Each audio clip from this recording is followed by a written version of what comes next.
Music is a very important but often overlooked aspect when making video games. It ties everything together and adds an immense amount of polish when done correctly. And if you're anything like me, then that last part, the when done correctly part, is one of the trickiest parts in all of game development. So to get better at it, I spent 1 hour a day for the whole month of August, learning as much about music and video games as possible. And this video documents the whole journey. So if you're a noob looking to get better, then this video is for you.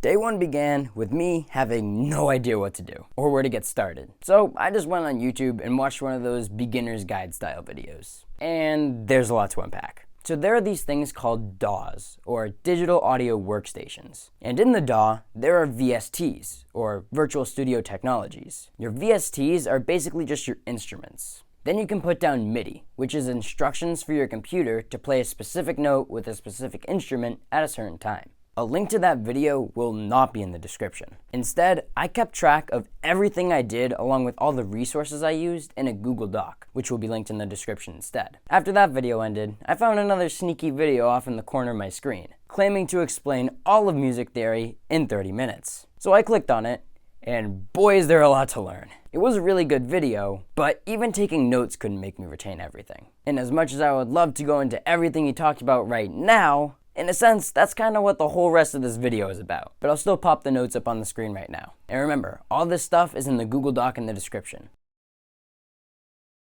Day 2 is upon us, and before I get distracted watching music theory in X amount of minutes, I revisited that very first video and got myself situated with a DAW called Reaper. Reaper costs $50, but it does have a 60-day free trial, and I'm only using it for 31 days. So if my math is correct, your boy don't gotta pay diddly squat. Now I have nothing else to compare Reaper to, so I don't really know how good of a DAW it is, but after I got the hang of it, I started to like it. I don't think that allows me to fairly recommend it, but I'm also not recommending it.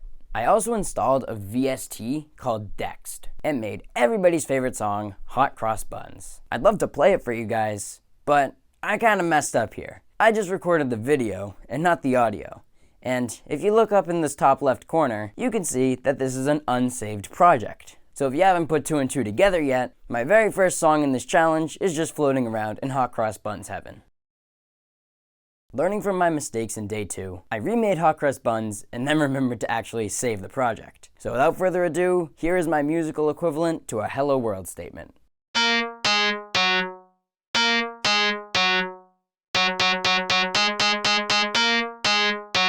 I also watched some tutorials for Reaper, but they went into the aspect of like recording actual instruments rather than putting down MIDI with VSTs, so not much else happened on day 3. On day 4, I wanted to start getting some basic songs made. So I started with Mary Had a Little Lamb. Now, I could have just gone and thrown notes down to try to see what sounded right, but there's a better way. This instrument right here is what's called a recorder, and unlike its name suggests, it cannot actually record anything. I remember learning how to play Mary Had a Little Lamb on this thing all the way back in 4th grade, and how the notes on here correspond to a specific letter. This lets you easily communicate to people what kind of pitch you're trying to play. And conveniently, these letters are also used when talking about pianos, guitars, violins, etc. This musical alphabet goes C, D, E, F, G, A, B. Now, I don't know what bozo decided to make it start with C and not A, but it does, and we're just gonna have to live with it. All of the white keys refer to one of these basic letters, and the black keys are called accidentals, which can either be sharps of the note to its left or a flat of the note to its right. So this could be called F sharp or G flat. And don't worry, this information was not just trapped in my head from 4th grade, this was from that music theory video I watched on day 1. If you look online, you can find sheet music, which tells you exactly what notes to play, but this is just as decipherable as Minecraft's enchantment table language, so you can also just look up the letters instead. Once I cleared that up with myself, the rest of it was actually really easy. And here it is, by the way.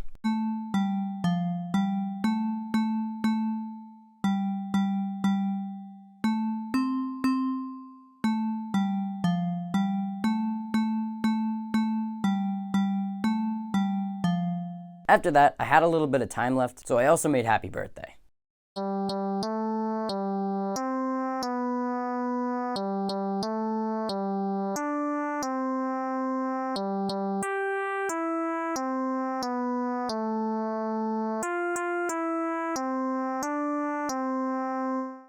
Up to this point, I've been using preset instruments with decks, and now I want to try out making my own. And there are a lot of dials and knobs and I don't know, but I think I'll figure it out. Don't. Who are you? I'm you, from the future. In my timeline, you tried to learn decks too early and raged and then destroyed the whole world. Here, try this instead. What's that? It's a VST called Resynth that comes with Reaper, and it's a lot easier. Use that instead. Thanks. The way Resynth works is by controlling the wave shape and the envelope. The envelope just says how loud the sound will be at specific moments, and it's split up into 4 different components: attack, decay, sustain, release, and it's commonly abbreviated as ADSR. Not to be confused with ASMR. Attack is like the fade in. If it's high, it will take the note longer to achieve its maximum volume. Release is the same thing, but just for the fade out at the end. Sustain talks about how loud the sound will be when the note gets held down, and it's usually a little bit lower than the max volume. And decay tells us how long it will take after our attack finishes to get to our sustained volume. Next is the wave shape. Whenever you hear a sound, your ear just detects compressions within the air. These compressions can be graphed, and you get some shape similar to a wave. There are 4 basic wave shapes in music, and they are the sine wave, the triangle wave, the square wave, and the saw wave. All of this stuff can be mixed and mashed to create a bunch of different types of sounds. Now, I didn't make any songs or anything like that today because I was doing a bunch of research and then time just ran out. Using my new knowledge from day 5, I made 2 different instruments and then played the song Ode to Joy by Beethoven, I think.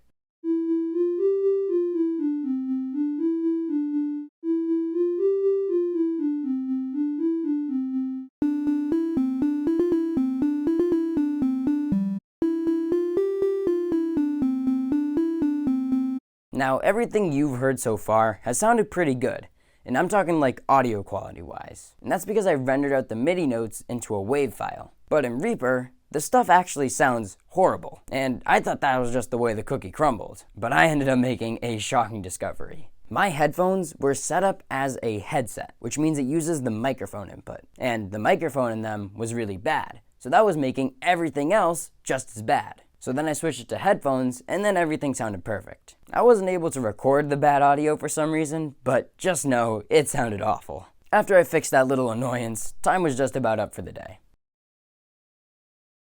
On day 7, I focused on learning what key and scale were. Essentially, they're just a group of notes that you're allowed to play. And some really smart people mathematically proved what notes actually sound good together. The easiest key to get is C major, because it uses all of the regular letter notes and none of the accidentals. The 2 types of regular keys, I guess, are your major keys and your minor keys. And they're formed by picking a note and then doing a little pattern with them. And major keys are generally more happy, while minor keys are a lot more sad and depressing. The patterns used to find them talk about whole steps and half steps. Whole steps is where you skip a note, and a half step is where you just jump up 1 note. So the pattern for a major scale is whole, whole, half, whole, whole, whole, half. Then I spent some time writing down every single note in each of the non-accidental major keys into a little table. After that, I played them all to make sure they sound right. And if any of this actually sounds familiar, it might, because it's just that do, re, mi stuff.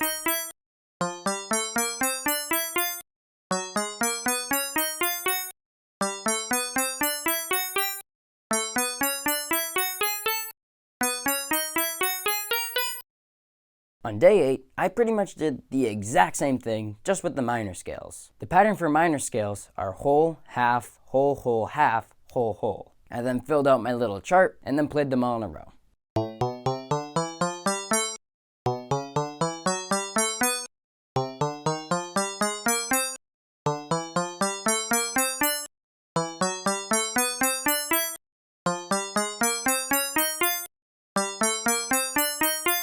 After that, there was actually a lot of time left, so I started doing some research on sharps versus flats. In my personal opinion, sharps are superior, so I think we should only use sharps. But according to Big Music, there can't be 2 of the same letter notes in 1 scale. So doing our whole half minor pattern for C minor, while only using sharps, gives us C, D, D sharp, F, G, G sharp, A sharp, C. So to make this use only one unique letter, we need to change D sharp into E flat, G sharp into A flat, and A sharp into B flat. Remember, they sound exactly the same, and the only thing that actually changes is the way we refer to these notes. Even after that, I still had some time left, so I went and translated happy birthday to use the A minor scale. So ladies and gentlemen, I present to you Sad Birthday.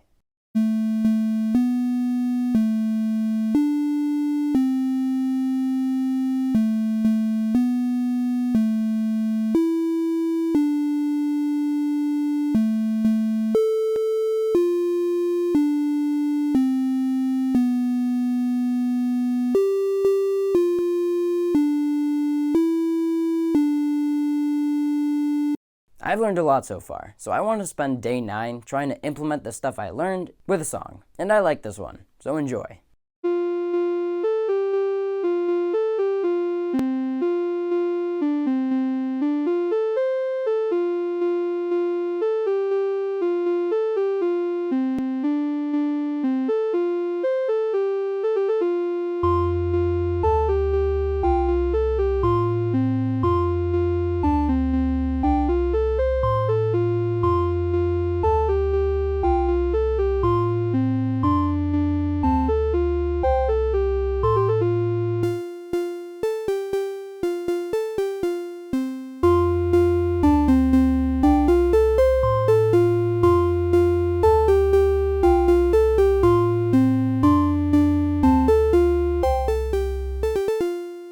On day 10, I wanted to tackle chords. Chords are essentially when you play at least 3 notes at the same time. But there are rules that can make your chords sound good and make your chords sound bad.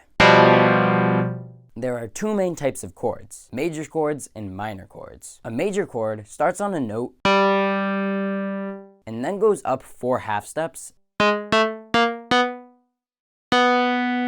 then 3 half steps.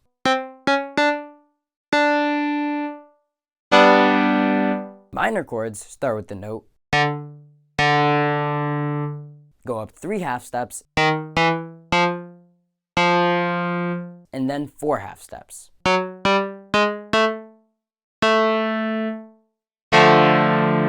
There are other ways of getting the major and minor chords, but I think this way is the easiest. You can also do what's called inverting your chords, which is just playing them in a different order. Your normal chord, I guess, is called your root position. But when you bring the bottom note up an octave, you get what's called first inversion. Bringing the second note up an octave too will give you second inversion. So what do you think happens if we bring the third note up an octave? If you said third inversion, ha! Tricked ya. It's actually our root position, just an octave higher. I didn't actually make anything today, but I'm okay with that because I did a lot of research on all this chord stuff. So now that we know a whole bunch about all this chord stuff, I want to try to do something with it. I started by making Mary Had a Little Lamb again, but just using chords instead. Now everything I came across says that chords sound good, so let's hear it.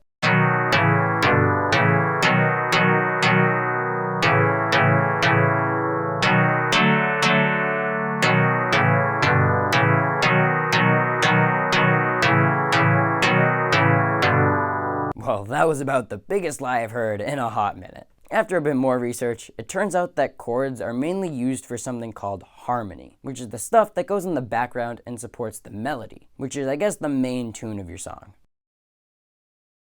With yesterday being just an epic fail with chords, I think we should take a step back and talk about some melody. Now realistically, there are no rules when you're writing melodies, because you can kind of just do whatever sounds good. But if you're struggling like I was, you can utilize these little formulas. There are 2 main formulas for writing melodies, the period form and the sentence form, and these come up all over the place when dealing with game music. With the period form, you start with your basic idea, and then you give a contrasting idea.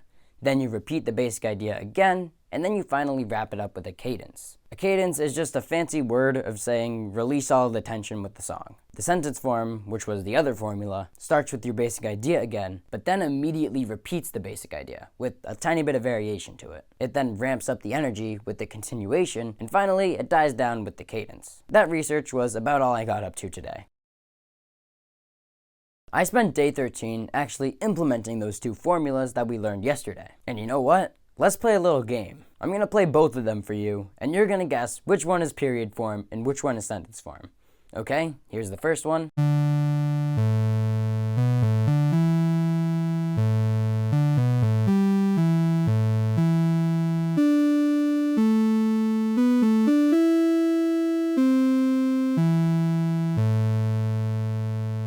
Awesome. Now, here's the second one.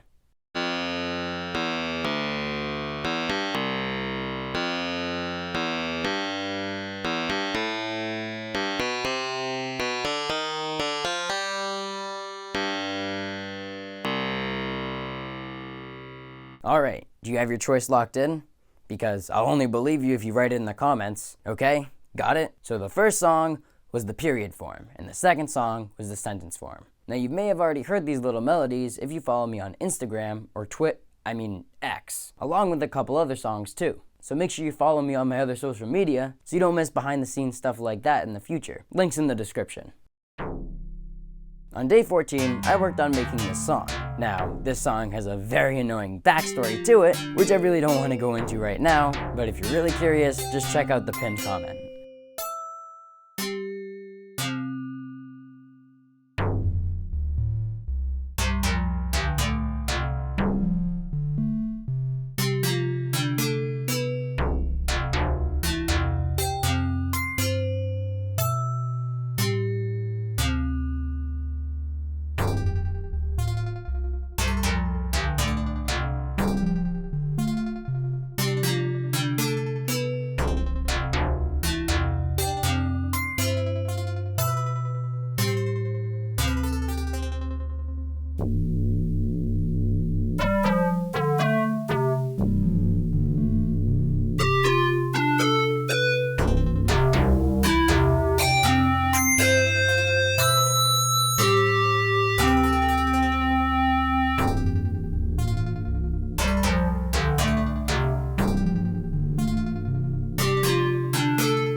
Today, I went back to learning about chords, and I kind of just hopped right into Reaper and just started putting stuff together to see what sounds good. Now, a sequence of chords is what fancy people call a chord progression. And today, I made 2 chord progressions, and I think these ones actually sound really nice.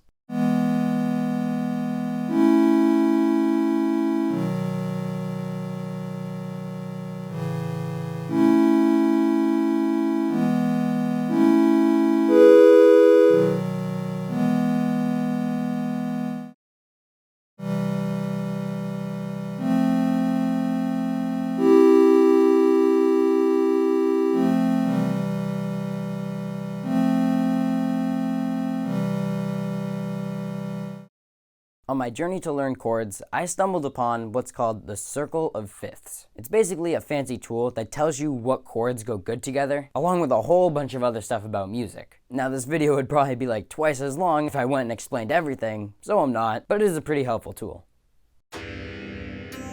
Today I made another song, making sure I was utilizing chord progressions from the circle of fifths, and I think it turned out alright.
In music, there are more instruments than just a synth. And up to this point, I haven't used any. So today, I'm going to try to download some other VSTs into Reaper. And I was going to start with drums. I watched a video and learned that there was this free drum kit software called Sitala. So I spent a while trying to get it, and once I had everything all situated and downloaded, this software had the audacity to make me get a $20 license key. Now, I don't know about you, but I don't think I've ever heard of a free software that costs $20. However, when the guy made the video, the software actually was free, so it's not his fault. And it technically does say it's $20 on the website, but that's just so small. Who's gonna read that? Now, I didn't want today to be a complete waste of time, so I installed a new drum kit software instead called the MT Power Drum Kit 2, which was just a breeze to install and set up with Reaper. Now, the day is officially over, and if you thought today was rough, just wait till tomorrow. I started today by looking through a video on free guitar VSTs, and I found something about the Contact 7 by Native Instruments, which is crazy because this video is actually sponsored by my seething rage to them. It was like the most confusing thing in the world to set up. I had to download like 5 different things, and once I finally got everything into Reaper, there was no sound. I bet it works great when you actually have it set up, but I spent the whole day trying to figure all this stuff out, but with the amount of time left in this challenge, I just didn't think it was worthwhile. So the day was essentially just wasted. Day 20 went much better than day 19. I started by downloading 2 guitar VSTs, one called Classic GTR for a more acoustic guitar, I guess, and the Haunted Guitar Lite for a more electric guitar. I even had a little bit of time left over to make a quick drum, electric guitar, and acoustic guitar beat.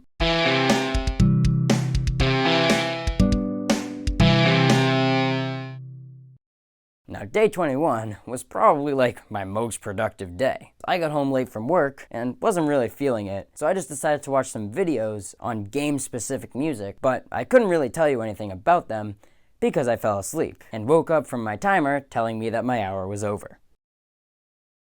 As I was thinking about what to work on today, I remembered something from one of those old tutorials I saw back at the start of this challenge. Low frequency oscillators, or LFOs. LFOs basically let you animate some sort of musical property. For example, I can play a sine wave and then use an LFO to introduce some saw wave.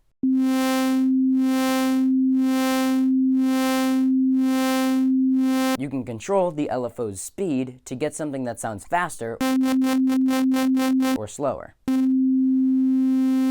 Using LFOs and this square wave, I turned this kinda boring melody into a more interesting one.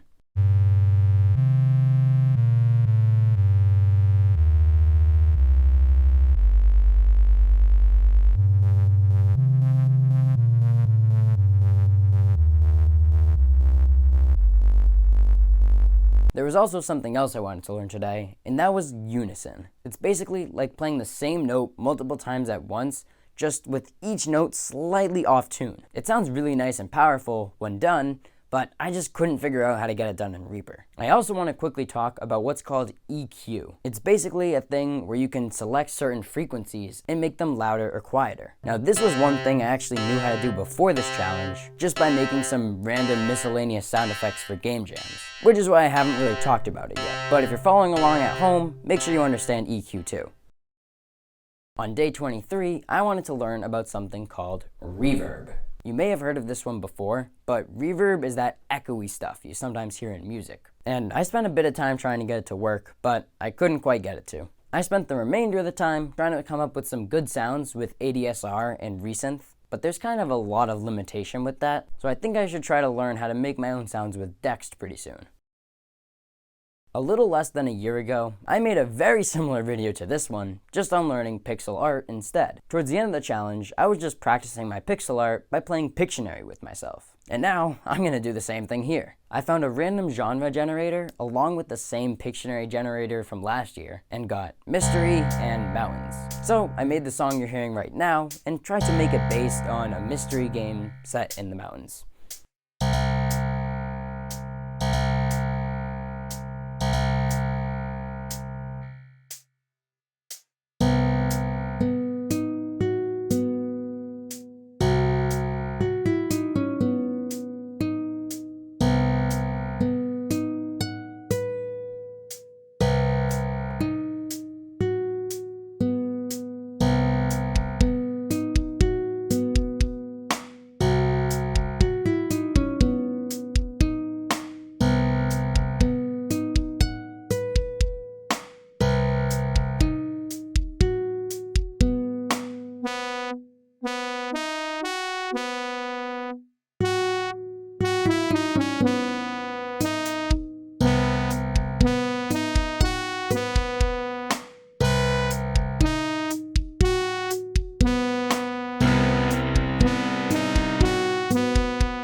had a lot of fun with the musical Pictionary from yesterday, so I decided to do it again. This time, I got Bathroom Horror. I chose to take this song in the direction of where you're hiding from a serial killer in your bathroom, not where you go somewhere and find out that someone has used it in a bathroom and didn't clean up after themselves.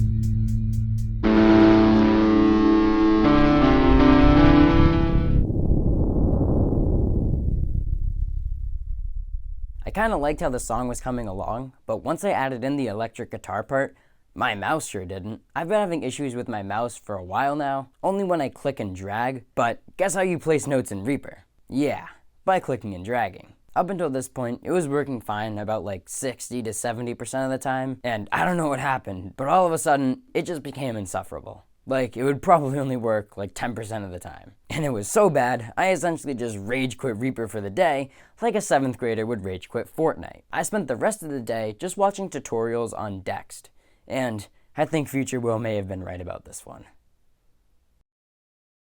So today is August 26th.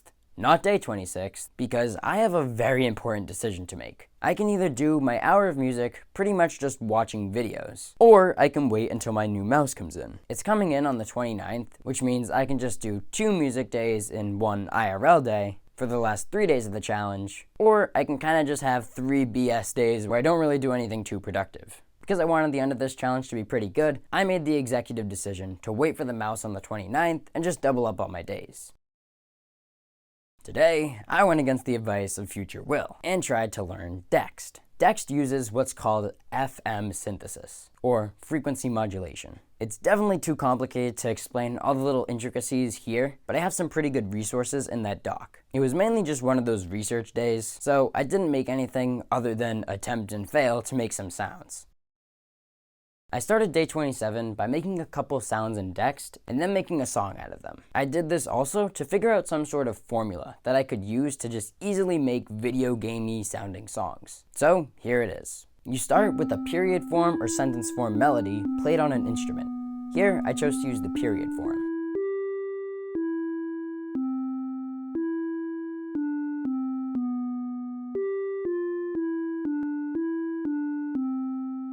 Then you repeat it, but just add something into the background.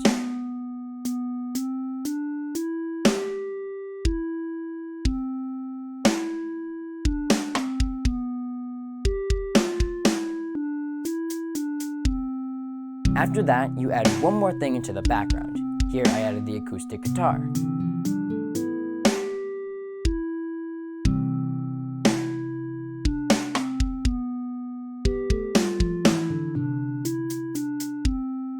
Next, you repeat what you have, but add a slight variation at the end.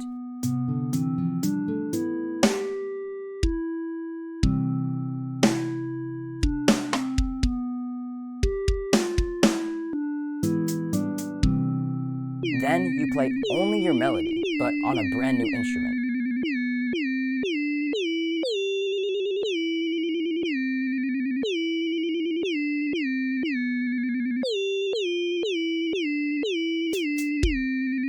After that, you bring every instrument back in.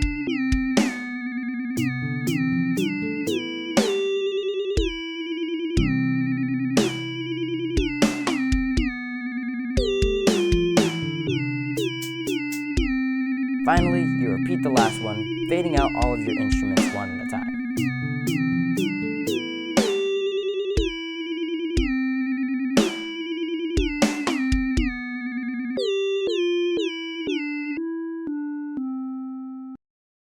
Today was more of a chill day where I did some research on exactly how video game composers work. There's a really good video in the doc about this topic, which I definitely recommend watching if you're interested. And I kind of want to make a video implementing all the stuff that he talked about into Unity, so subscribe and hit the notification bell so you don't miss that if it comes out. I made this song today, and it is by far my favorite song out of the whole challenge. So just sit back and enjoy.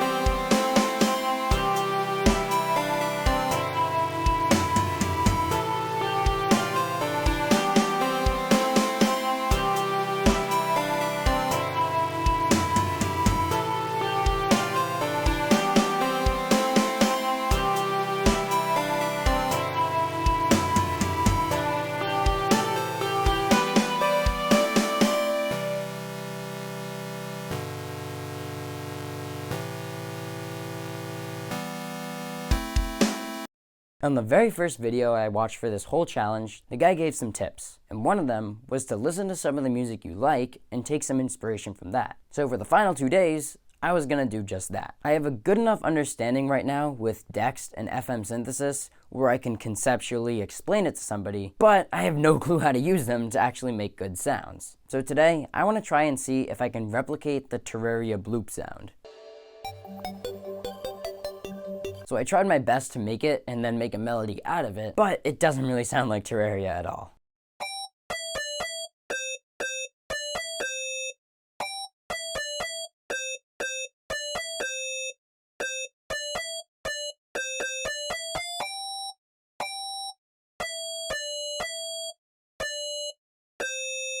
And I'm just noticing now, but the start of it sounds a lot like the Peppa Pig theme song. For the final day of this challenge, I want to try to see if I can do what I did yesterday, but with the whooms from Portal 2. This is what I ended up making.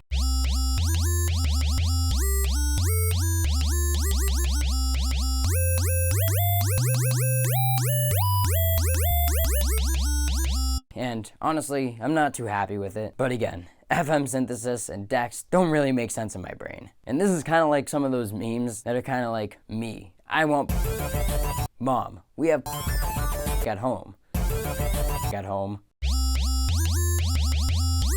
So, the challenge is officially complete, and I definitely learned a lot about music and game development. I wish I had just done more practice instead of spending all this time doing crazy amounts of research, because at the end of the day, practicing is really how you get better. Before we end, here's a quick recap of everything we did. I started by downloading Reaper and made some very basic songs with it. Then I learned about ADSR and about major and minor scales. After that, I learned about chords and couldn't quite understand when to use them. Then I learned about melodies with the period and sentence form. Then went back to chords and learned about the circle of fifths. Then I struggled a lot with installing the drums and guitars into Reaper and learned about LFOs. Finally, I tried understanding Dext and FM synthesis, but I couldn't quite fully wrap my head around it before the challenge ended. And oh yeah, I made a bunch of songs along the way. Thank you so much for watching. If you like this style of video, check out the pixel art one I did, right up here. Or maybe you can watch this one down here. I don't know what it is, but YouTube picked it out just for you, so you'll probably like it. Thanks again. See you soon.